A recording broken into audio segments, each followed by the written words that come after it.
Hi everybody, it's Alyce-Kay Ruckelshaus from Threshold of Hineni, and I'm getting ready to create the cover for this journal, the Chit Chat Angels Journal. I think that I've got everything inside of it that I want as far as pockets and stuff that needs to be sewn. I haven't made the tags and all those kinds of things for it yet, but I think that probably making the cover is going to take a couple of videos, because I've got an idea for something that I want to put on the cover that I think will take a video in itself.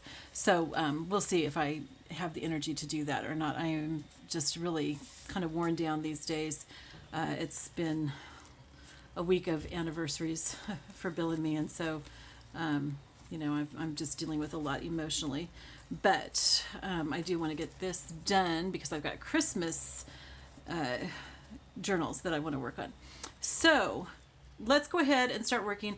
The first thing is I'm going to use this for the front cover, and it's a cotton fabric that I bought at Walmart. It's by David Textiles. I really like it. I think it's really pretty. It's very feminine looking, so it'll go perfectly with that. And then I want to decide what I want to have inside. I have this old sheet that I think looks really cool. I'm not sure if I would do it vertically or horizontally inside, or I have this, which would be kind of a surprising contrast to have on the inside of the cover. I think because this really is a pink journal, I think I'm going to just stick with the pink stripes on the inside, and hopefully I'm making the right decision there. I have a bunch of pink ribbons and stuff that I can use here. I've got a whole bunch more to another whole little bin that I can use as well. So, but mainly what we're going to be doing today is working on the actual cover itself and not embellishing it so much yet. I'm going to set this, well, not set it aside yet. Okay, so this is a pretty thick journal, and I don't even have the cards and stuff in it yet. So what I'm doing is, rather than cutting it this way like I often do, I'm going to cut it this way so that I can take advantage of these scored sections of the file folder. Okay, and I'm going to go ahead and bend those now, fold those now, so that they're all ready before I even cut this. It'll just make it easier for measuring and cutting, I think. This will give it kind of a rounded spine because it has several different folds. I'm not just, you know, doing two folds, I'm doing several, and so it gives it sort of a rounded spine. I've done this on a few of my other journals, and I really like the way that it turns out. It feels really nice because of the rounding, and it's also a little bit more flexible that way, so that you can have a smaller journal, or it'll really expand nicely if you put a lot of stuff in your journal and it gets to be really fat. So the other thing is that we want to make sure that we extend the sides of this over far enough to accommodate an expanding journal. Okay, so I'm putting this in here. I've got this, let's see, where's the center? So the center is this section right here. So I'm going to fold it so it's like that. And I want to make sure that I'm going to come out fairly, like maybe half an inch beyond the pages. So that's like about, let's see here. That's about here. All right, so let's go ahead and mark that really quickly. And anything that you write on your file folder is not going to show, so you can do all the writing and everything on it that you want. You can use a used file folder. Sometimes that's even nicer because it's a little bit more worn in. Now I want all this stuff to stick up, all this lace and everything, but I want the pages to be inside and maybe have about 1/4 of an inch past that.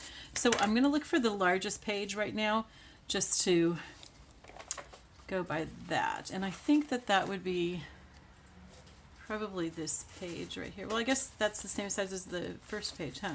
So let's do that. So I'm going to have it be about this tall, and I just eyeball it. I'm not measuring it. I will measure it when I cut it, but I'm eyeballing right now what I want the size to be. Now let me just make sure that nothing is bigger than that. Oh, I think there might be some pages that are bigger. Yep, there are. Okay, let's find the biggest page. Okay, so this right here I think is bigger.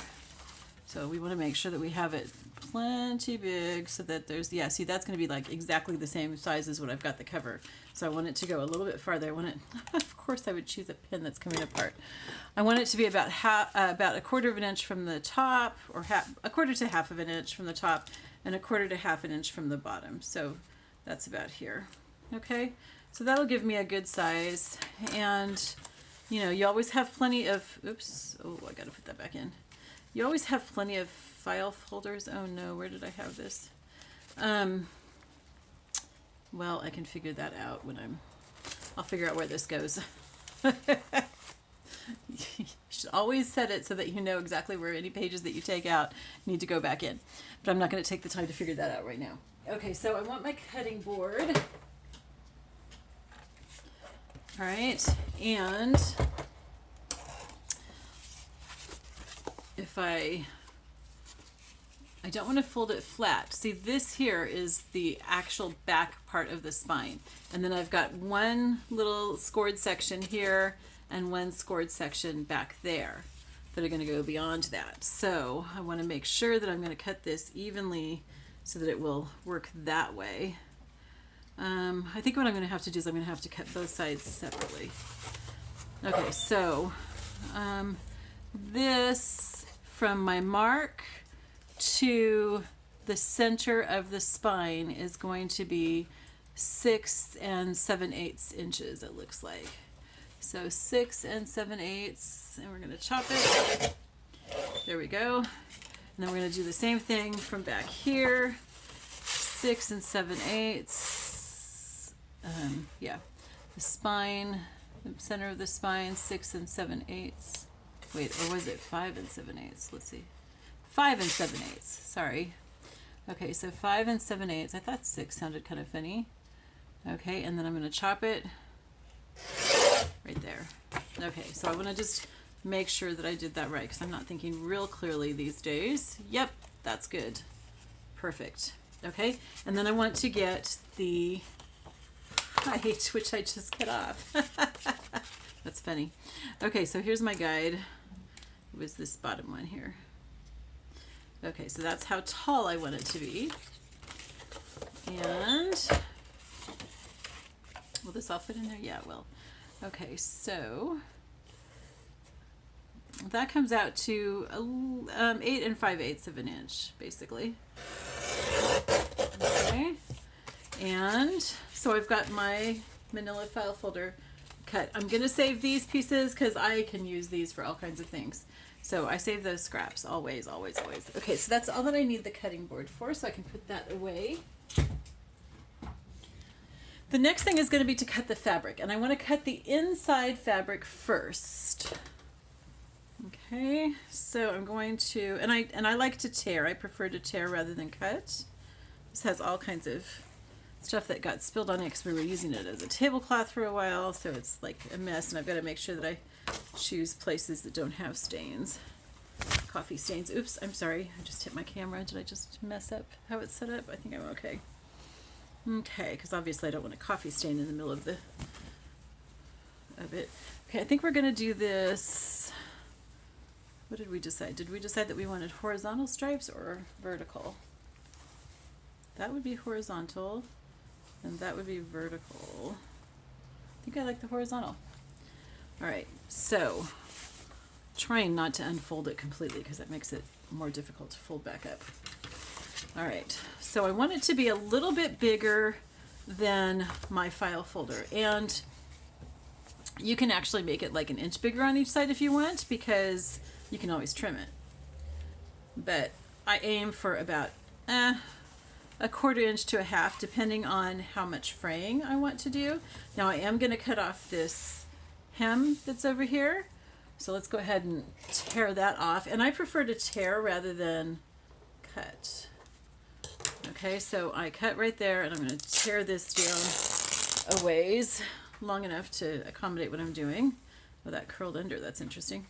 And then this is a selvage here, and I don't want that. I think I'll actually cut enough of that so that I can use it as a trim, like a fabric ribbon. So I'm going to cut it about here. That way it'll make a nice fabric ribbon. I'm going to tear that quite a ways too. Okay, so that gives me the beginning of what I'm going to do. It's the edge on that side. Okay, and so I'm going to lay this flat on there. Hopefully I'm in camera. Am I all in camera? The lighting makes it really hard for me to see. Okay, and I'm going to, but this doesn't seem like it's straight. It's like it's square. That's so weird. Well, I may end up trimming. Okay, so I'm going to leave a little bit below here and a little bit above there. And so I'll cut it right here just to get it to where I want it. Look at that. That is not square at all. That's really weird. Okay, wait. Well, that might, yeah, even when I square it on the stripes, it's not square. That's really weird. Okay, and then I'm going to go ahead and cut right here. And I'll tear those till they reach each other. And that's going to be the inside of the cover. Now you want to do the inside first, simply because, you know, you don't want to, if you did the outside first, then when you sew the inside on, it's going to make another set of stitches on the outside. And you don't really want that. So, so do the inside first, and that way any extra stitches are going to be inside and they're not going to show so much and not be such a big deal. All right, so did this side tear square? This is just really weird. This fabric is not squared up at all. Okay, it frays really nicely though. Look at that, it's already pretty frayed. So once I get it on here, I can always fray it some more. Okay, yeah, this is like not square. The weave is not square at all. Okay. But since I'm going to fray it, that's okay. All right, so which is the right side? They both look the same. I think it's woven. I think that the design is woven into it, so that's good. All right, so what I'm going to do is this is just to hold it in place. It's not, you know, meant to be permanent or anything, but I'm just going to put a bunch of glue in here. And you'll notice I'm not going right to the edges because that's where I'm going to stitch, and I really prefer not to push glue into my sewing machine. A lot of people do it, and I've never heard anybody say that it's caused them a problem, but just how I am. Okay, so I'm just gluing this on basically to baste it, and it's easier so I can see what I'm doing, especially because I've got stripes here. I want to get the stripes straight on here, so I am laying it along one of the stripes on the bottom here and trying to get it reasonably straight. Okay. So that's all glued down. Now, if you want to, you could, you know, just glue it and not sew it. And then you would want to glue all the way to the edges. But since I'm going to be sewing it, I'm not gluing it all the way to the edges. Okay, so I'm going to put this through my sewing machine real quick. I'm going to sew all the way around to the edge of this. I'm using a zigzag stitch. All right, and I'm just using the thread that I've been using the whole time. It's kind of a khaki beige-ish color. Okay, so I'm just sewing it on.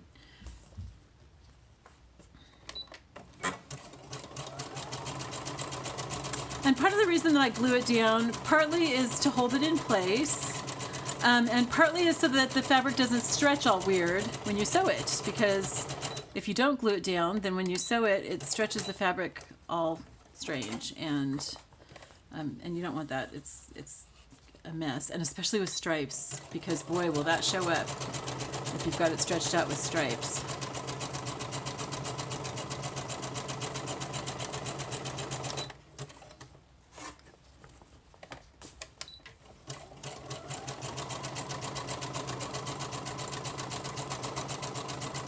I'm not real worried about, you know, making it super exactly even from the edge, but you know, it probably is even from the edge. Just because that's pretty easy to do, and you kind of do that out of habit. This thread, the khaki thread, tends to kind of blend into almost everything, and so if you're looking for something that doesn't really contrast, that's a good thing. Probably the only one that it would show out on is like if you had a solid black or something. There might be, you know, like some other dark colors probably too. But for the most part, it doesn't really show up. So sometimes I want a lot of contrast, and so I'll use more of a contrasting thread. but for this I don't. Okay, so I've got this all sewn down. I think that I'm going to, well, no, I'll wait and do that on the other. I think I'm going to sew down the center though, just to help hold it in place a little bit better. I've done that on a few of my journals and I just feel like it helps hold everything in place nicely. Another thing that I sometimes do, and I don't know if I'll do it on this one or not, is on when I get the front on, I'll kind of sew it all together with sort of a curve stitch, you know, like this or something, or sometimes like this, just to give it a little bit more, I don't know, staying power, just holding it all in place. Okay, the other thing that I have to check for, I didn't check to see if there was any printing on the manila file folder. I don't think there was. I'm not seeing anything showing through. Now you can see the purple lines from the glue, but as that dries, it'll go away. And the spine's going to be covered with lace or something anyway, so it really doesn't matter. Okay, so I'm going to wait to do any real formal fraying. I'm just pulling off pieces of thread that are hanging off and driving me nuts here. Okay, so then the next thing that we want to do is the front. And basically the same thing. You're going to get your fabric. And there's no need to pre-wash your fabric because, you know, you're not going to wash the cover, so you don't need to pre-shrink it or anything. Now my one concern is, since it was folded up like that, is it going to have folds in it? Because if it is, then I've got to iron it before I can use it, because those folds aren't going to come out. So let's see how it is. If it's, you know, if they're easy to smooth out, then that's not a problem. Oh yes, they're easy to smooth out, so we're fine. Okay, so again, I'm not going to assume that this is squared, and so I'm going to, and I don't want the selvage because I do want to be able to fray it. I like to have frayed edges. Yeah, this doesn't feel like it's squared. So let's go ahead and we're going to cut a little bit here. I'm going to make it wide enough to be fabric ribbon, and I'm going to tear that off all the way down the side because it's just like a yard or so. So I've got this nice fabric ribbon now, and I'm going to set it aside because I can use this in the journal itself, like on some of the cards and stuff. And then let's go ahead and let's do it where we've got the selvage here.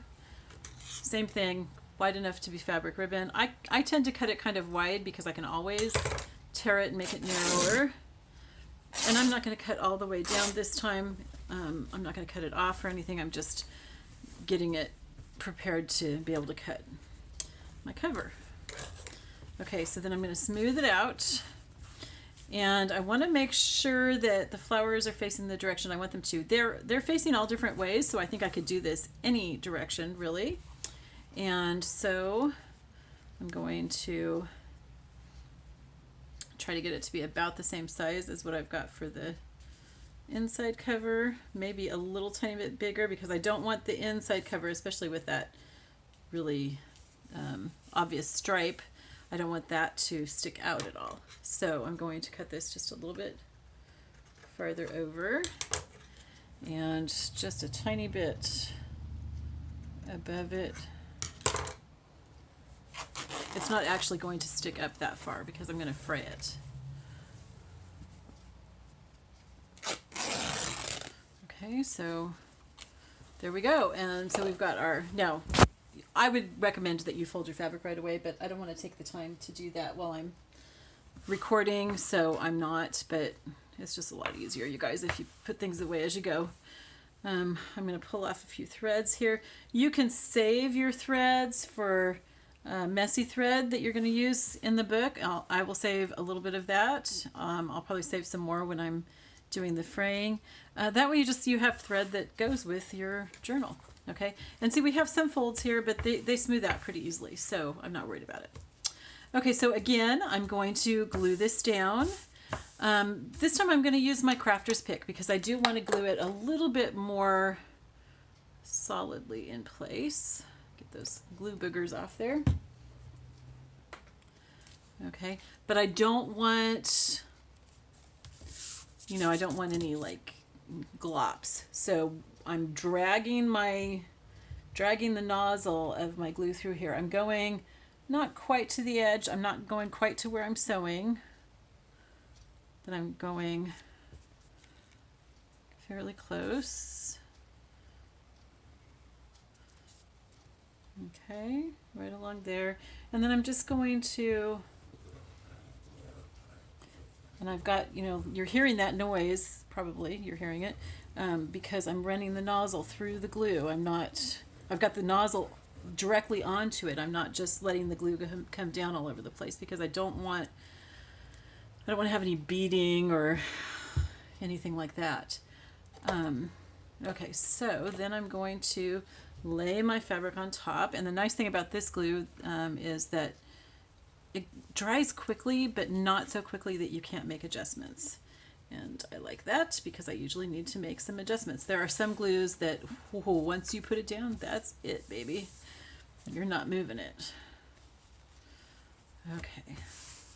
So there we go. So I'm going to smooth this out. And part of the reason why I glued it too is because of the folds in the fabric. Okay, I got this recently from Mod Podge. I really like it. It helps to smooth out the glue really nicely. So I'm doing that. Okay, and I can, whoops. I hadn't had that happen before. And then I can tell that I've got glue squeezing out onto the table, so I'm going to have to wipe that off before I do anything else. But this just makes it nice and smooth. And see how it also, with the glue underneath there, it smoothed out any wrinkles in the fabric really nicely. Okay, so we're going to set that aside. We're going to let that dry while we wipe this up. Oh, maybe it didn't get any, but I'm going to wipe it just in case because I don't want to get glue all over anything. And I want to let that glue dry nicely before I sew on it. Okay. I don't have editing equipment yet that allows me to stop and start on the same video, so sorry you all had to watch that. Okay, so that's probably dry enough now for me to go ahead and sew around the edge. And after that, I'm probably going to just go ahead and do like I said, sort of a, whatever you call it, curving stitch through there just to sew it down even better. I'm going to sew in the center first. Okay, in fact, I'm going to turn it over so I can see where I sewed before. I'm just going to sew right there. That's going to be covered by lace on the outside anyway, so it's not going to show. But to me, it just like reinforces it. It does make it a little bit harder to push your awl through when you're binding, but it's not that hard. And to me, it's worth it. It also helps to keep it from slipping any when you're sewing the edges. Okay, so sewing the edge now is a little bit harder because I can't see where my file folder is. So I'm going to have to use my finger as I'm sewing to be able to tell where it is. But you've got to be careful as you're using your finger. There's my cat. You have to be careful as you're using your finger not to push this in and make it bubble. So I don't know if you guys can see Hester or not, but she's up here to help. Hester, what are you doing? She's not really supposed to be in here, but she came in when I had the door open and I haven't been able to catch her and get her out. I could catch her right now, but I'm in the middle of videoing, so. All right, so I'm going to slow this down just a little bit so I can sew all the way around. And I'm feeling where the edge is so that I can sew as close as possible to the edge. Okay, without going off of it, hopefully. Hester, you're kind of in my way. Hester's named after my grandmother on my mom's side, and then I have Ellie, who's named from my grandma Eleanor on my dad's side. Bill and I got them, well, I guess a couple of years ago. Yeah, we've had them probably for almost exactly 2 years. I think it was September, and right now it's November. When I finish this journal, I have started already my my Christmas journals. I'm not going to do a tutorial, I don't think, for the Christmas journals, but I will probably do those as craft with me's, craft table talks, and you'll probably see some of that in my grieving vlog as well. So if you are specifically interested in watching me do those, let me know, because then I'll just I will put them into a playlist even though they'll have different covers on them depending on what I'm doing as I'm working on them. I hope that made sense. Also, this journal will go up for sale on my shop, The Widow Ruckelshaus. You can see below. So if you want it, you might tell me before I put it up there so that you can have dibs on it. And I will give a little discount if you claim it before I put it up there, because it saves me so much work if I don't have to do a listing. Okay, so now what I'm going to do is I'm going to change to just regular stitching rather than zigzag. And, you know, I'm not like drawing a pattern or anything. I'm just going to, you won't really be able to see this on here. And so I'm just going to just make kind of a curvy, zigzaggy kind of thing on here, just to hold the cover fabric in place a little bit better. Hester, no. She wants to eat my ribbons. That's why she's not allowed in here. The cats just think that it's a delightful place with all kinds of wonderful treats that they can get stuck in their tummies. All right, stop while I turn this.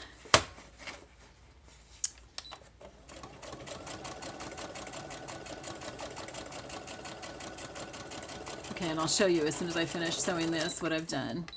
And this is, like I said, just to hold it. It gives like an added layer of holding it in place. And see, you can't really see here, but that's where it is. That's where I sewed it. It's not a big deal.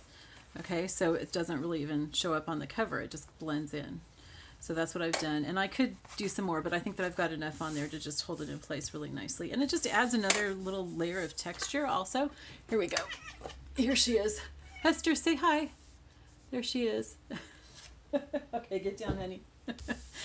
Okay, so that's all I'm going to work on right now.